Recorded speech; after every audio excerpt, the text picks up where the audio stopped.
Hello everyone, আশা করি তোমরা ভালো আছো। তো আজ আমরা চলে এসেছি ওয়ার্ল্ড ম্যাপিংয়ের দ্বিতীয় ক্লাস নিয়ে। ঠিক আছে, এর আগের ক্লাসে আমরা বিশ্বের সমস্ত পর্বত পয়েন্টিং করিয়ে নিয়েছিলাম। আশা করি তোমরা ভিডিওটা দেখে নিয়েছো এবং প্রত্যেকে অ্যাটলাসে দেখে দেখে এবং ম্যাপ পয়েন্টিং বাড়িতে প্র্যাকটিস করতে হবে।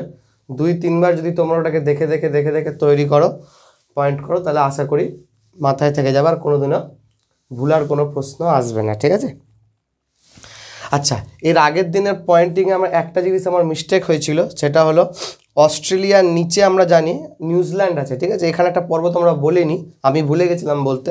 তোমরা আজ ওইখানে গিয়ে ওটা নোট করে নাও। অস্ট্রেলিয়ার নিচে নিউজিল্যান্ড আছে। ঠিক আছে, নিউজিল্যান্ড অনেক দ্বীপ আছে ওখানে। তো নিউজিল্যান্ডে একটা পর্বত যেটা হয় দক্ষিণী আলপাস পর্বত। আমরা আলপাস পর্বত দেখেছিলাম ইউরোপে, আর নিউজিল্যান্ডে আছে কোন পর্বত? দক্ষিণী আলপাস পর্বত, যার সর্বোচ্চ শৃঙ্গ হলো মাউন্ট কুক। ঠিক আছে, মাউন্ট কুক, কুক যে রান্না করা হয় কুক, তো কুক। ঠিক আছে, ব্যক্তির নামই ছিল কুক, ওখান থেকেই এসছে। ঠিক আছে, তাহলে আমি কি বললাম যে অস্ট্রেলিয়ার নিচে নিউজিল্যান্ডে একটা পর্বত আছে যেটা হলো কি মাউন্ট কুক। ঠিক আছে, তো ওটা নোট করে নিলে তো টপিকটা কমপ্লিট হয়ে যাবে। ঠিক আছে, আজ আমরা যে বিষয়টা ম্যাপ পয়েন্টিংয়ে করব সেটা হলো খুব গুরুত্বপূর্ণ বিষয়, বিশ্বের তৃণভূমি বা ওয়ার্ল্ড গ্রাসল্যান্ড। এখান থেকে প্রত্যেকবার কোনো না কোনো এক্সামে কোশ্চেন তোমরা দেখতে পাবে। ঠিক আছে, তো সবার আগে আমাদেরকে একটু বুঝতে হবে যে গ্রাসল্যান্ড বলতে কি বোঝায়। গ্রাসল্যান্ড বলতে বোঝায় হলো মরুভূমি আর তোমার বনভূমি, বন। ঠিক আছে, মরুভূমি আর বনের মাঝখানে যেটা যে পড়ে সেটাকে আমরা কি বলি? তৃণভূমি বা গ্রাসল্যান্ড। অর্থাৎ মরুভূমি আমরা কাকে বলি? যেখানে 20 সেন্টিমিটারের কম বৃষ্টিপাত হয় সেটাকে আমরা কি বলি? মরুভূমি। তাহলে মরুভূমি আর বনের মাঝখানে, অর্থাৎ আমরা ধরে নিতে পারি যেখানে 20 থেকে 40 সেন্টিমিটারের মতো বৃষ্টিপাত হয় সেখানে কি হয়? গ্রাসল্যান্ড হয়। ঠিক আছে, তো বিশ্বের বিভিন্ন এলাকায় বিভিন্ন রকমের গ্রাসল্যান্ড হয়, যেটা থেকে আমাদেরকে কোশ্চেন জিজ্ঞেস করে। ঠিক আছে, তো গ্রাসল্যান্ড বোঝার আগে আমাদেরকে একটা ছোট একটা বিষয় বুঝতে হবে যেটা কোশ্চেন বারবার জিজ্ঞেস করে আমাদেরকে। ঠিক আছে, তো আমি ছবি আঁকছি, ছবিতেই তোমরা বুঝতে পেরে যাবে। এটা ধরে নিলাম আমরা একটা গ্লোব, খুব ইজি টপিক। পৃথিবী ধরলাম গ্লোব, এর মাঝখান থেকে আমাদের কোন রেখা যায়? নিরক্ষরেখা, যেটাকে আমরা মূল মধ্যরেখা বলি, 0 ডিগ্রি। ঠিক আছে, এর উপরে 23.5 ডিগ্রি উত্তরে কি? কর্কটক্রান্তি রেখা। 23.5 ডিগ্রি উত্তরে কি? কর্কটক্রান্তি রেখা। ঠিক আছে, তারপর হচ্ছে 23.5 ডিগ্রি দক্ষিণে হচ্ছে কি? মকরক্রান্তি রেখা। আমরা ওই হিসাবে যদি দেখে নিই, এই যে মাঝখানের যে রেখাটা এটাকে আমরা 0 ডিগ্রি বলতে পারি, এটা হলো নিরক্ষরেখা। এর 23.5 ডিগ্রি উত্তর, ঠিক আছে, এটা হলো তাহলে কর্কটক্রান্তি রেখা, যেটা এটা আমাদের। ঠিক আছে, আর 23.5 ডিগ্রি দক্ষিণ মকরক্রান্তি রেখা। আচ্ছা, সূর্য সবসময় এই 3টা রেখাতেই কি লম্বভাবে রশ্মি দেয়। সূর্য খুব গুরুত্বপূর্ণ বিষয়টা তোমরা বুঝতে পেরে গেলে তোমাদের আর কোনো অসুবিধা হবে না। সূর্য এই 3টা রেখার মধ্যে কি লম্বভাবে রশ্মি দেয়। আর এর উপরের যে এলাকাগুলো, ঠিক আছে, এই এলাকাটা, এটা 66.5 ডিগ্রি, যেটা এখানে তির্যকভাবে রশ্মি দেয়। তো তোমরা শুধু এইটুকুটাকে মনে রাখার জন্য করো, এখানে নিরক্ষরেখা পড়ে। আর আমরা জানি এখান থেকে প্রত্যেকটা জায়গায় সূর্য যেতে 3 মাস করে সময় নেয়। ঠিক আছে, এটা আমরা অন্য একটা টপিকে বুঝবো, এটা যদি এখন বুঝাই ভিডিও আরও বড় হয়ে যাবে। শুধু এইটুকুটা মনে রাখো যে এইখানে যেহেতু সূর্য লম্বভাবে রশ্মি দেয়, তার ফলে কি হয়? এখানে গরম বেশি থাকে। ঠিক আছে, কেননা সূর্য যেখানে বেশি রশ্মি দিবে তাহলে ওখানে উষ্ণতা বেশি হবে, আর যেখানে উষ্ণতা বেশি হবে সেখানে কি নদী সমুদ্র থেকে জল বেশি বাষ্পীভূত হবে। এবার জল যত বাষ্পীভূত হবে তত বৃষ্টিপাত হবে, তো এখানে বৃষ্টিপাতও বেশি হয়। তো বৃষ্টিপাত হলে ওখানে বনভূমিও বেশি দেখতে পাওয়া যাবে, বড় বড় বৃক্ষ দেখতে পাওয়া যাবে। তাহলে আমরা এই এলাকাটাকে কি বলি? এই এলাকাটাকে আমরা বলি উষ্ণ এলাকা। ঠিক আছে, যেটাকে জিওগ্রাফির ভাষায় বলা হয় ট্রপিক্যাল এরিয়া। জিওগ্রাফিক্যাল ভাষায় কি বলা হয়? Tropical area. যদি এখানে সূর্যের গরম বেশি থাকে এই এলাকাটাতে, এইটুকুটাকে, এটাকে আমরা বলি ট্রপিক্যাল এরিয়া। ঠিক আছে, আর এর বাইরের যেটা এলাকা এটাকে আমরা শীত এলাকা বলি। ঠিক আছে, এখানে সূর্যের রশ্মি তির্যকভাবে পড়ে, এটাকে আমরা কি বলি? এই এলাকাটাকে অন্য মার্কার দিয়ে করছি, এই এলাকাটাকে কি বলি? এই এলাকাটাকে আমরা শীত এলাকা বলি, যেটাকে ইংরেজি ভাষায় বা জিওগ্রাফিতে বলা হয় টেম্পারেট এলাকা, ঠিক আছে। এইটাকে আমরা বলি হচ্ছে ট্রপিক্যাল, আর এটাকে আমরা কি বলি টেম্পারেট। এবার একটা জিনিস সবসময় মনে রাখবা, তোমাকে এখান থেকে দুই ধরনের কোশ্চেন জিজ্ঞেস করবে। তোমাকে জিজ্ঞেস করবে কোন ঘাসের বা কোন তৃণভূমি কোন এলাকায় আছে, কোন দেশে আছে বা কোন মহাদেশে আছে, বা কোনটা উষ্ণ এলাকায় আছে, কোনটা শীতোষ্ণ এলাকায় আছে। শুধু একটা জিনিস মনে রাখো, কর্কটক্রান্তি রেখা এটা যেটা ভারতের মধ্যে দিয়ে গেছে, আর এটা হলো মকরক্রান্তি রেখা।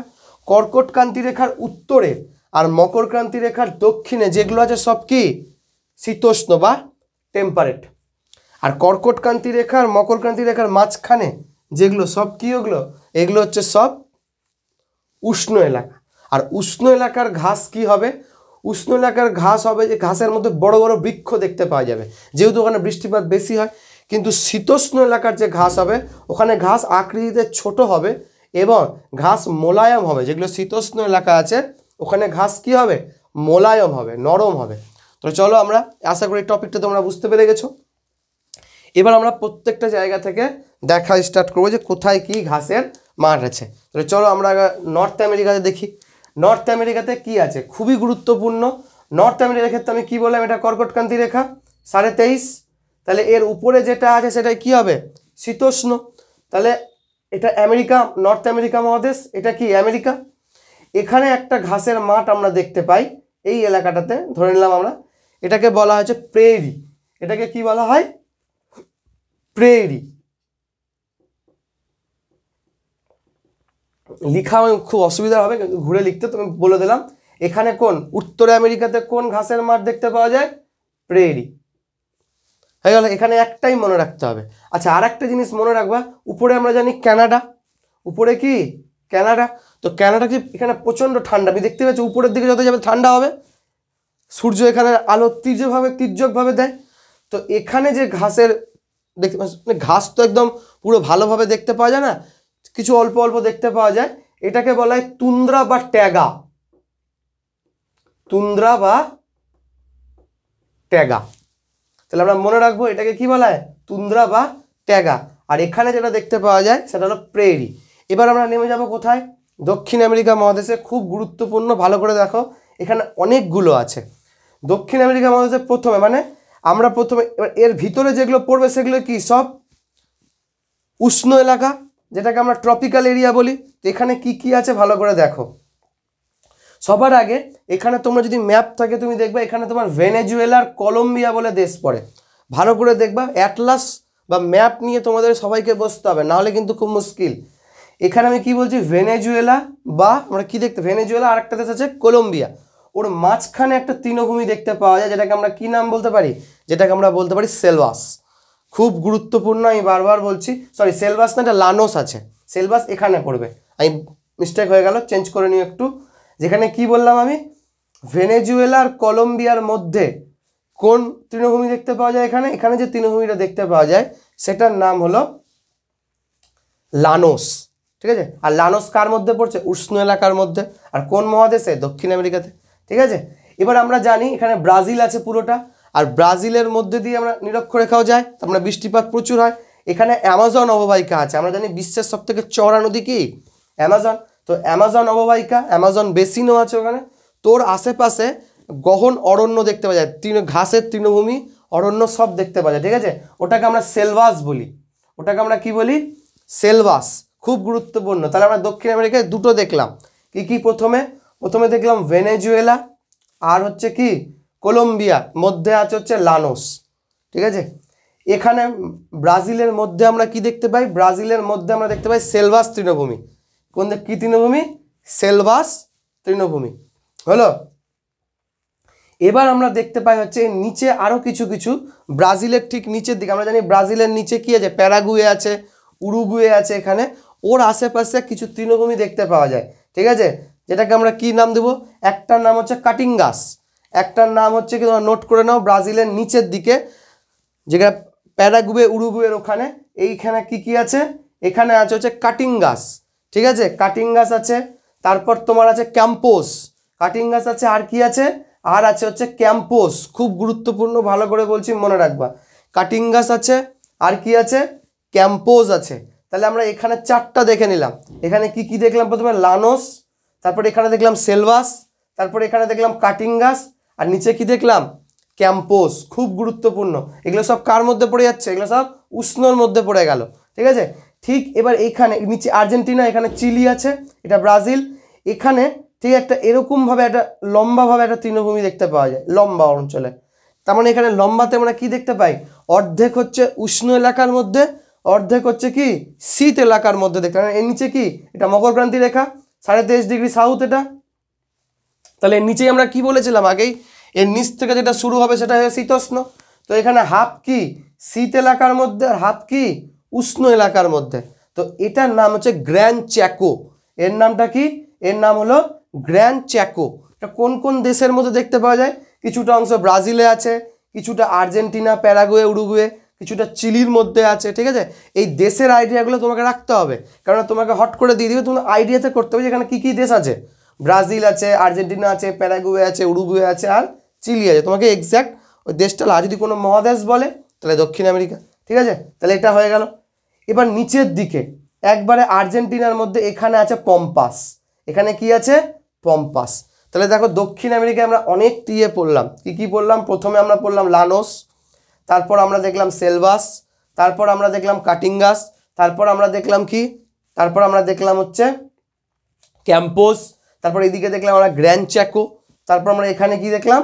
পম্পাস। পম্পাস কি পুরোপুরি শীতের মধ্যে পড়ছে।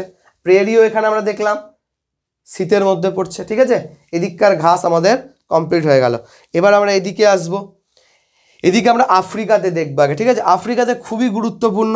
এর পুরো মাঝখানের এলাকাটাতে যেটা আছে, যেটাকে আমরা বলি হচ্ছে সাভানা তৃণভূমি, একদম পুরো উষ্ণ এলাকার মধ্যে পড়ছে। এটাকে আমরা কি বলি?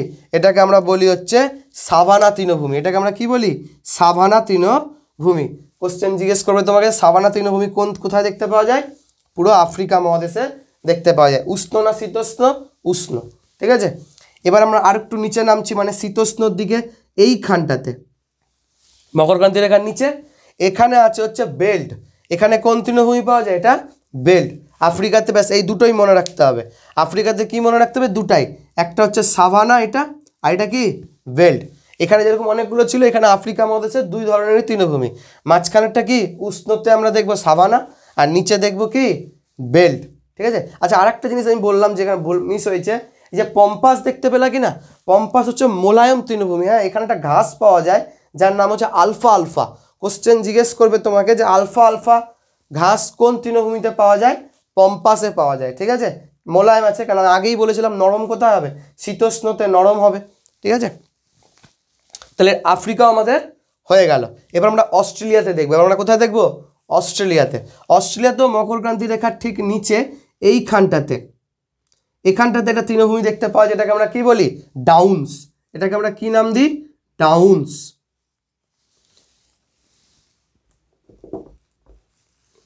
কি নাম দিই? ডাউন্স। কি করে মনে রাখবে? ডাউনে আছে তাই ডাউন্স, আর এখানে বেল্ট। এটাকে আমরা কি বললাম? এটার নাম হচ্ছে ডাউন্স। আচ্ছা, এখান থেকে একটা কোশ্চেন জিজ্ঞেস করে, এখানে ডাউন্স তৃণভূমিতে, এটাও শীতোষ্ণ দেখতে পাচ্ছ মকরক্রান্তি রেখার নিচে। ডাউন্সে মেরিনো নামে একটা ভেড়া পাওয়া যায়, মানে উল, যেখান থেকে খুব ভালো প্রকৃতির উল পাওয়া যায়। তো একবার কোশ্চেন জিজ্ঞেস করেছিল যে মেরিনো ভেড় বা মেরিনো ভেড়া উৎপাদনে 1 নম্বর দেশ কোনটা? এটা কোন দেশ? মহাদেশ অস্ট্রেলিয়া। তাহলে অস্ট্রেলিয়া একে থাকবে। আর কোথায় আছে তৃণভূমি? ডাউন্সে পাওয়া যায়, ঠিক আছে। তাহলে অস্ট্রেলিয়া আমাদের কমপ্লিট। এবার আমরা ঢুকবো হচ্ছে কোথায়? ইউরোপ মহাদেশে। ইউরোপ মহাদেশে আমাদেরকে কিছু কিছু নাম খুব গুরুত্বপূর্ণ মনে রাখতে হবে, যেটা হচ্ছে কি হাঙ্গেরি। আমরা জানি ইউরোপ মহাদেশের এক দেশ পড়বে, দেখবা হাঙ্গেরি, যার রাজধানী হচ্ছে কি বুডাপেস্ট। যার রাজধানী কি বুডাপেস্ট। হাঙ্গেরিতে যে তৃণভূমি দেখতে পাওয়া যায় তার নাম হচ্ছে কি পুস্টাচ। হাঙ্গেরিতে যে তৃণভূমি দেখতে পাওয়া যায় তার নাম হলো পুস্টাচ তৃণভূমি। ইউরোপে আছে, হাঙ্গেরির রাজধানী কি বুডাপেস্ট। আরেকটা আছে যেটাকে আমরা ইউরেশিয়া বলি, যেটাকে আমরা কি বলি? ইউরেশিয়া। মানে রাশিয়া হচ্ছে এমন একটা দেশ, রাশিয়া হচ্ছে এমন একটা দেশ যেটা ইউরোপেও আছে প্লাস এশিয়াতেও আছে, ওই জন্য এটাকে কি বলা হয়? ইউরেশিয়া। আর একটা তৃণভূমির নাম এখানে পড়বো, যেটার নাম হচ্ছে স্টেপি তৃণভূমি। কোন তৃণভূমি? স্টেপি। স্টেপি তৃণভূমি খুব গুরুত্বপূর্ণ। 3টা দেশের মধ্যে এটা বেসিক্যালি দেখতে পাওয়া যায়। স্টেপি তৃণভূমি কোন কোন দেশে দেখতে পাওয়া যায়? বেসিক্যালি তিনটা দেশের মধ্যে দেখতে পাওয়া যাবে। একটা হচ্ছে রাশিয়া, একটা হচ্ছে কাজাকিস্তান, আর একটা হলো ইউক্রেন। কি বললাম আমি? স্টেপি তৃণভূমি তিনটে দেশে দেখতে পাওয়া যায়, রাশিয়াতে দেখতে পাওয়া যায়, কাজাকিস্তানে দেখতে পাওয়া যায়, আর ইউক্রেনে দেখতে পাওয়া যায়। তো স্টেপি তৃণভূমি। আচ্ছা, স্টেপি তৃণভূমিকে ইউক্রেন একটা খুব সুন্দর এগ্রিকালচার ল্যান্ড হিসাবে তৈরি করেছে, আর এখানে কি গমের ভালো চাষ হয়, গমের চাষ প্রেরিতও হয়, ইউক্রেনে হয়। ওই কারণে ইউক্রেনকে রুটির ঝুড়ি বলে, গম থেকেই আটা তৈরি হবে, আটা থেকে রুটি হবে, তো ইউক্রেনকে কি বলা হয়? রুটির ঝুড়ি। কোশ্চেন জিজ্ঞেস করে, তাহলে কোন তৃণভূমি? স্টেপি তৃণভূমি। বোঝা গেল এত দূর অব্দি? কোনো সমস্যা? তো বেসিক্যালি তৃণভূমি কি ইউরেশিয়াতে এগুলোই রয়েছে, ঠিক আছে। আচ্ছা, ভারতের ক্ষেত্রে যদি আমরা বলি, ভারতের ক্ষেত্রে তৃণভূমি যেগুলো উত্তরাখণ্ডে দেখতে পাওয়া যায়, ঠিক আছে, ওগুলোকে আমরা বলি হচ্ছে পায়াল বা বুগিয়াল। উত্তরাখণ্ডে যে এগুলো তৃণভূমি আমরা দেখতে পাওয়া যায়, উত্তরাখণ্ড হিমাচল প্রদেশের এলাকাটাতে, ওটাকে আমরা কি বলি? পায়াল বলি, বুগিয়াল, পায়াল। আর জম্মু কাশ্মীরে আমরা যে তৃণভূমি দেখতে পাই সেটাকে বলা হয় মার্গ। জম্মু কাশ্মীরের তৃণভূমিকে কি বলা হয়? মার্গ। ওই জন্য দেখবে জম্মু কাশ্মীরের জায়গারও নাম আছে, গুলমার্গ আছে, সোনমার্গ আছে, ঠিক আছে। তো এটা হলো বেসিক্যালি তৃণভূমি। এই কটা তৃণভূমি যদি তোমরা মনে রাখতে পারো, এর বাইরে কোনো তৃণভূমি থেকে কোনো কোশ্চেন আসে না, কোনো কোশ্চেন এর মধ্যে থেকে তৃণভূমি থেকে আসে না, ঠিক আছে। তো আজকের মতো এতটুকুটাই। তোমরা এটাকে ভালো করে পয়েন্টিং করো 2-3 বার, চ্যানেলকে লাইক করো, শেয়ার করো। এর পরের ভিডিওতে আবার আমরা ওয়ার্ল্ড ম্যাপিংয়ের নেক্সট টপিক নিয়ে আলোচনা করবো, ঠিক আছে। মরুভূমির আমাদের সেপারেট লেকচার আসবে, ঠিক আছে। আজকের মতো এতটুকুটাই। Thank you.